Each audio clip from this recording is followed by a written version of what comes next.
महिलाओं पुरुष को खूबसूरती का लेकर सबसे ज़्यादा क्रेज़ होता है। एक तरफ जहां भारत में गोरी स्किन को लेकर लोग बहुत ज़्यादा परेशान रहते हैं, किसी तरीके से गोरी स्किन मिल जाए, वहीं दूसरी ओर स्ट्रॉबेरी लेग, स्ट्रॉबेरी हैंड्स की एक सबसे ज़्यादा जो समस्या है उसको लेकर महिलाएं और पुरुष सबसे ज़्यादा परेशान हैं। आखिर ये स्ट्रॉबेरी लेग्स क्या होता है, क्यों हमको ऐसी इस बीमारी का हम शिकार होते हैं, क्या ये कोई बीमारी है या हमारी बॉडी में हार्मोन चेंज है? इस पर हम बात करेंगे डॉक्टर सपिका जायसवाल से। और जी कि आम भाषा में तो इसको स्ट्रॉबेरी लेग्स ही बोलते हैं। वैसे क्या होता है इसमें कि केराटिन की प्लगिंग हो जाती है। केराटिन एक प्रोटीन होता है जो आपके हेयर और स्किन में मिलता है। इसी से आपके हेयर्स भी बनते हैं, स्कैल्प के भी, बॉडी के भी हेयर बनते हैं और स्किन की भी प्रोटीन बनती है। तो इसका जब बहुत ज़्यादा डिपोजिशन होने लगता है तो उसको केराटिन प्लगिंग बोलते हैं। केराटिन प्लगिंग से ही केराटिनाइजेशन होता है, यानी स्किन में बहुत ज़्यादा केराटिन होने लगता है तो वो उभर जाता है और लोगों को ये बहुत ज़्यादा रफ लगने लगता है। इसे ही हम लोग chicken legs, chicken hands, strawberry skin और केराटोसिस पाइलेरिस बोलते हैं। जैसे इसके प्रोडक्ट्स बहुत सारे मार्केट में आते हैं, लोग बोलते हैं इस पर आप स्क्रब करा लीजिए, वैक्स करा लीजिए या फिर आप मसाज कर लीजिए तो ये सही हो जाएगा। क्या वाकई में पार्लर जाके समस्या का समाधान है? पार्लर जाके तो इस समस्या का कोई समाधान नहीं है। इसके लिए सबसे अच्छा ये रहेगा कि आप लैक्टिक एसिड के क्रीम्स और बॉडी वॉश और ग्लाइकोलिक एसिड, सैलिसिलिक एसिड, इन सब प्रोडक्ट्स को यूज़ करें। कौन सा कंसंट्रेशन आपके लिए सही रहेगा इसके लिए आप अपने कॉस्मेटिक डर्मेटोलॉजिस्ट से ज़रूर एडवाइस लें, तो इससे आपके स्किन में तुरंत प्रभाव आने लगेगा।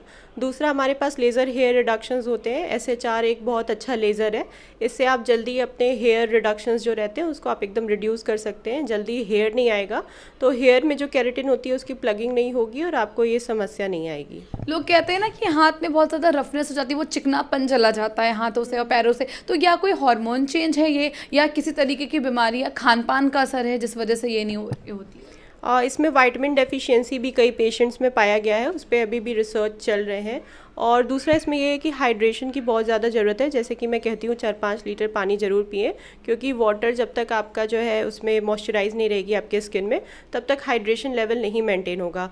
दूसरा, स्किन की ऑयल भी बहुत ज़्यादा ज़रूरी है। नेचुरल हमारे जो स्किन में जो कोलेस्ट्रोल होती है, जो सेरामाइड्स होते हैं, वो एज के साथ या आजकल के इन्वायरमेंट की वजह से उड़ने लगते हैं। तो आप ऐसा मॉइस्चराइज़र यूज़ करिए जिसमें ऑयल हो, जैसे ऑलिव ऑयल हो, कोकोनट ऑयल, आलमंड ऑयल, जो भी ऑयल आपको सूट करता है वैसे बेस्ड प्रोडक्ट्स यूज़ करें। जैसे स्ट्रॉबेरी, आपने चिकन लेग्स बोला, चिकन हैंड, स्ट्रॉबेरी पूरी बॉडी में वो दाने से हो जाते हैं, तो लोग क्या करते हैं उसको खुरचने लगते हैं, जिसको बोला जाता है उनके हाथ में कुछ भी होगा उसको लेकर उसे खुरचने लगेंगे। तो क्या इसको वक्त के साथ ये कम होता है या अगर आप इसको वैक्स करते रहेंगे उस पर तो ये कम हो जाएगा? और वैक्सिंग और शेविंग से ये और ज़्यादा ख़राब होने लगता है। तो हम लोग पेशेंट्स को बोलते हैं कि आप ये सब अवॉइड करिए और लेज़र हेयर रिडक्शन कराइए। अपने स्किन पे मॉइस्चराइज़र ज़रूर लगाना है और अगर आप पूरी बॉडी में इससे परेशान हैं तो आप आके बॉडी पील, बॉडी पॉलिशिंग करवा सकते हैं। इसमें हम लोग ग्लाइकोलिक, सैलिसिलिक और इन सब एसिड्स को मिला के तुरंत क्विक रिलीफ दे देते हैं। क्या कोई होम ट्रीटमेंट भी है इसका? अगर हम घर में कुछ बातों का ध्यान रखें तो हम तब तक, जब तक डर्मेटोलॉजिस्ट तक पहुँचे तब तक हम कुछ बातों को ध्यान रखें, उसे कम कर सकते हैं। अगर आप रेगुलर ऑयलिंग कर रहे हैं और ऐसे हार्श सोप्स नहीं यूज़ कर रहे हैं, moisturiser based body wash use कर रहे हैं, रेगुलर ऑयलिंग कर रहे हैं, तो आपको बहुत ज़्यादा कंट्रोल मिल जाएगा इस पर। तो बेसिकली ये आम समस्या है, किसी को भी हो सकती है, कोई ये बीमारी नहीं है। जैसे दिमाग में मिथ है लोगों के कि भैया हमको बीमारी हो गई है।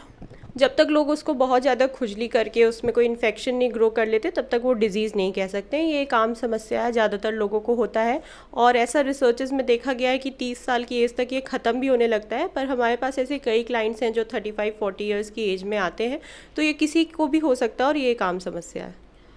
जैसे आपने ये ब्राउन और रेड कलर के भी होते हैं ना, कभी कभी ऐसा होता है कि उन पोर से हमारे बाल निकल रहे हैं, पैर हो या हाथ हो, वो ब्राउनिश हो जाते हैं। बहुत गंदा वाला जो ब्लैक होता है और ब्राउन होता है वो कलर होता है और रेड हो जाता है। तो क्यों रेड और ब्राउन क्यों हो जाते हैं? क्यों ऐसा लगता है कि चोट लगी है उस पर? स्किन में मेलानिन होता है जो हमारे स्किन को कलर देता है। जब हम केराटिन की प्लगिंग होने लगती है तो वो थोड़े ऊपर नीचे डिपॉजिट होने लगते हैं। केराटिन की जो प्लगिंग रहती है इससे वो अलग कलर देने लगता है। जैसे किसी का एकदम न्यूली फॉर्म में रहेगा तो वो लाइटली रेड रहेगा, जैसे जैसे वो पुराना होने लगता है फिर वो ब्राउन होने लगता है। तो इसको हम लोग ग्लाइकोलिक एसिड, सैलिसिलिक एसिड, इन सब एसिड से कंट्रोल कर सकते हैं। तो इसके ट्रीटमेंट क्या है? लेज़र ट्रीटमेंट है, कोई इंजेक्शन लगाना पड़ेगा, क्रीम लगाना पड़ेगा? आप किस तरीके से अपने पेशेंट्स को उससे ठीक करती हैं? सबसे फर्स्ट नंबर पे आता है हाइड्रेशन, सेकंड नंबर पे आता है आपका मॉइस्चराइजेशन जो आपका डेली मॉइस्चराइजेशन रहेगा। थर्ड, आप शेविंग, वैक्सिंग ये सब कुछ भी अवॉइड करिए। चौथा, अपने कॉस्मेटिक डर्मेटोलॉजिस्ट के पास ज़रूर जाइए, वो आपको एडवाइस करेंगे कि किस कंसंट्रेशन में आपको glycolic acid, salicylic acid, lactic acid, ये सब एसिड्स यूज़ करने चाहिए। आजकल बहुत सारे cream, lotions, body wash, face wash आ गए हैं जिसमें ये सब अलग अलग कंसंट्रेशंस में हो सकते हैं, वो सब आप यूज़ कर सकते हैं। लेज़र हेयर रिडक्शन इसका परमानेंट सॉल्यूशन है, क्योंकि इसमें फिर आपके हेयर के रूट्स नहीं रहते, तो वहाँ पे केराटिन डिपोजिशन नहीं होता है। इस समस्या से आपको छुट्टी मिल जाती है। तो खान पान का भी कुछ ध्यान रखना पड़ता है कि खान पान का कोई ध्यान नहीं रखना पड़ता? खान पान में अपना वाटर इनटेक अच्छा रखें और दूसरा विटामिन युक्त खाना खाएं। जो भी एक बेसिक इंडियन डाइट में होता है दिन के 2 टाइम का खाना, उसमें आप कलरफुल खाना खाएं, जैसे रोटी, दाल, चावल, फ्रूट, सैलड में हर तरीके के कलर्स हो, सारे विटामिन आपको अंदर जाएंगे।